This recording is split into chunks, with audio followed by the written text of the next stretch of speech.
something that is probably on top of everyone's mind, and that's the recent news story about a senior employed by the district.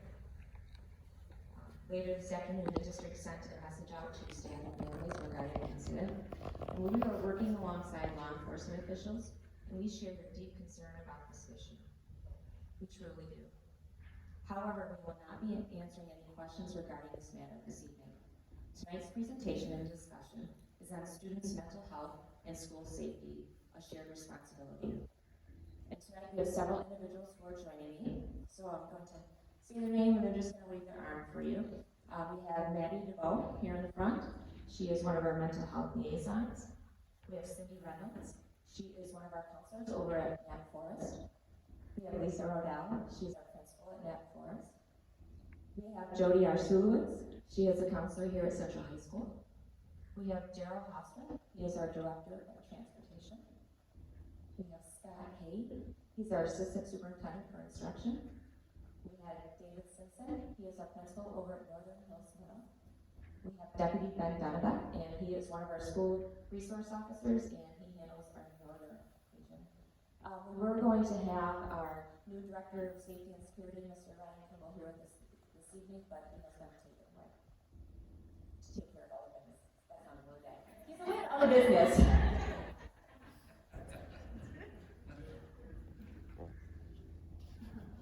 All right, so what's our format here for this evening? We did our welcome, of course. We just did our introductions. We're going to go through a brief presentation with you, and then we're going to allow an opportunity for questions and answers. So if you came in a few minutes late or as you were coming in, there are half sheets of paper up there with some pencils. Feel free to write down any questions that you have. That question and answer session will be moderated. So we'll be collecting those at that period, and then Mr. Hofstra will be serving as our moderator, and then he'll read those questions out to our panel.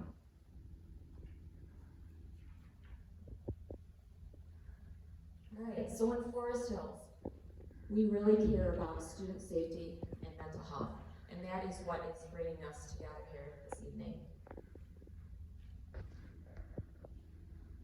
But there's a couple of reasons, right?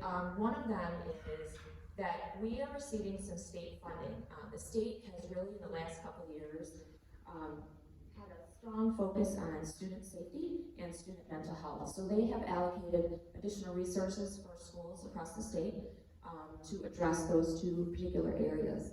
And with that funding comes a requirement to hold a community conversation about student safety and mental health.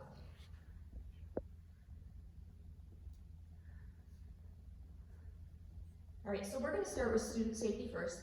And we thought what would be good is just to share with you a little bit of what we're already doing. What do we have in place? This is not an exhaustive list. There are some things that we're doing that we don't necessarily want to share with everybody, right? Because it helps protect the system.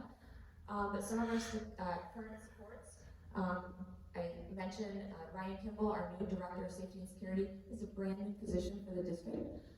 And he began late fall for us. We have school resource officers, or SROs, you hear them called. We have 3 of them, and there's 1 per region. And they are county sheriff's deputies. We have school security officers. We have 1 of those at each of our high schools. We have a access control system. So many of you experience this when you go into our school buildings, right? You enter a vestibule and you have to buzz to get into the office. That's by design, so that you go into the office, check in, we understand what your purpose is in the building, and then you can work on a visitor badge. We have a district-wide security camera system, so we have cameras at all of our buildings, multiple cameras in the buildings, and that just helps us keep an eye on what is going on. We have an emergency operations plan, so all schools, districts across the state should have one of these. That was implemented several years ago for us. So each year we take a look at our emergency operations plan and decide as a group, are there things that need to be updated? Are there changes that need to be made? We have safety drills. So there's a requirement for safety drills. We have to do tornado drills, lockdown drills, and fire drills. So there's a variety of those drills we have to do throughout the year. We have 2-way radios to help our schools communicate within their building, and now communicate among buildings. So it's a two-way portable radio that staff have access to. I should say office staff, not all staff. New this year, actually, I think they just arrived in the last month or so. Kent County actually had a grant from the state to have each school in the entire county. So every school, instructional building in Forest Hills has this emergency radio that's a direct line to emergency services at the county. So it's not calling in and I'm going to dispatch, it's a direct line. And then also new for us, and this is a part of that state funding I mentioned earlier, the state had grants out there for school districts to create what's called a grid map, and that's really to help in case there's an emergency in a building. So if you think of the game Battleship, it's kind of like that, B5. They create a grid over the entire school building and school property, so that if something were to occur, then they would be able to say, oh, it's over in B5, and they would know exactly where to go. It wouldn't be kind of around the bend, look for the tall tree. They would know exactly where to go and get to that emergency the fastest.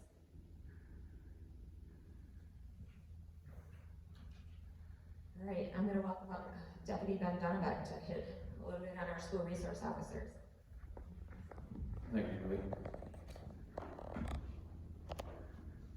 All right, you guys. As Julie said, I'm Deputy Ben Dunnebeck. I'm with the Kent County Sheriff's Department. I am currently assigned as a school resource officer to Forest Hills Public.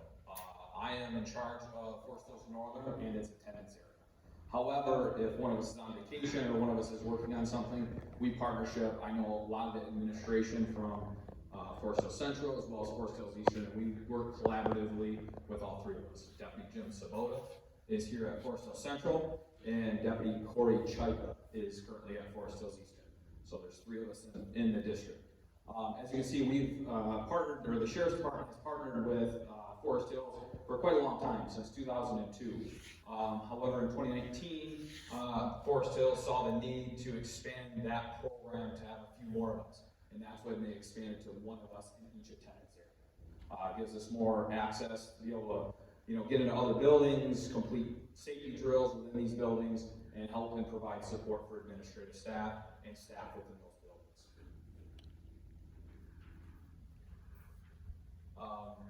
The next thing I want to talk about is a little bit about our SRO program. As you guys saw on that last slide, there's actually currently in Kent County 21 school resource officers currently in Kent County that serve 13 districts. I'm going to go back to that slide. So this isn't a small program at the Sheriff's Department. We meet monthly to work on problems or issues that may arise throughout the county or throughout the local school districts, not just here in Forest Hills, but we work collaboratively with one another to work and to improve all of our responses to each incident that we have. So it's a pretty robust program. There's some specialized training with us SROs that we go through. So NASRO is one is the National Association of School Resource Officers. There's CEPTED that we've been trained in, which is crime prevention through environmental design. So we can look at some building plans or walk around these current buildings and review, hey, I think that we could improve here because of X, Y, and Z. Like the lighting's not great because hey, it blocks our camera view or it washes out our camera view. So we review that quite frequently. We also are forensically trained to interview young kids. So a lot of that is not to ask leading questions. You ask kids, well, hey, can you tell me more about that? So there's ways that we are trained to be able to talk to somebody so that way you don't lead questions and you lead information and give them some of that information. We also go through team training, which is through Michigan State Police, as well as Run, Hide, Fight, which is called ALICE. So that is one of the programs that we teach our teachers and our staff is Run, Hide, Fight, as well as the students. So when we do those lockdown drills, we are completing the Run, Hide, Fight. What we are doing is completing that. So that way we know kids can have 3 different options. So we explain that to students and staff. And that brings me, again, to these, to the roles. There's a lot of roles. I mean, us as SROs, one of the biggest roles and a lot of complaints that I get, right, is traffic, right? Hey, kids are driving too fast. Holy cow, Forest Hills Northern High School, that entrance, you know, it could get some help, it could get work. Yeah, we try to work on that, we improve. I've worked with the County Road Commission on certain projects to try and get light improvements and things like that. So, these are some of the responsibilities. Again, it's not an exhaustive list, but one of the big things is working on training, working with staff, you know, working to improve the safety, looking at things every day. My job coming to school every day is to make sure we are safe in this building, okay? A lot of what I do is educational conversations within the school, and a lot of the times it's not only educational conversations with the students, but a lot of times I bring the parents in, right? Hey, did you know your kid had a My Eyes Only account on Snapchat? Well, what is that? Yeah, if you slide a certain way on your phone on Snapchat, you know, there's another password protected thing in there. Have you looked at that? No, I didn't know my kid had that. Well, yeah, I think those are some questions you might ask your kid, right? So, some of these, like, sometimes like Omegle, these types of websites, this is very serious. Kids are on it, right? So a lot of times it's talking to parents, because some parents may not know, right? So some parents may not know that their kids are on Instagram or have 2 different Snapchat profiles, right? So a lot of that's having that conversation. Another thing that we do is we work very closely with administrative staff. Let's say a student has a crisis, not in the school building, but let's say at home.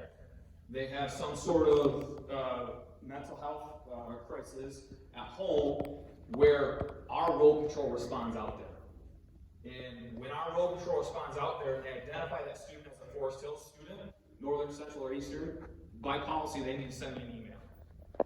So then, therefore, I can then get our Pine Rest liaisons, our school counselors, whoever it is, in contact with that student and say, hey, so-and-so may be struggling today because, you know, last night they went to Helen DeVos and sought some treatment. A lot of times I work with John Hafley from Pine Rest, and he has that ability to look up that information. He can't share it with me. Hey, we responded out to this student's residence. You know, I want to make sure they're getting the help they need. Can you look into that for me? Absolutely. And then so we work with Pine Rest and school administrative staff on that. So, other than that, I think that's the last of my slides. And it's not an exhaustive list, but that's a pretty large list. There's a lot of roles and responsibilities that we have.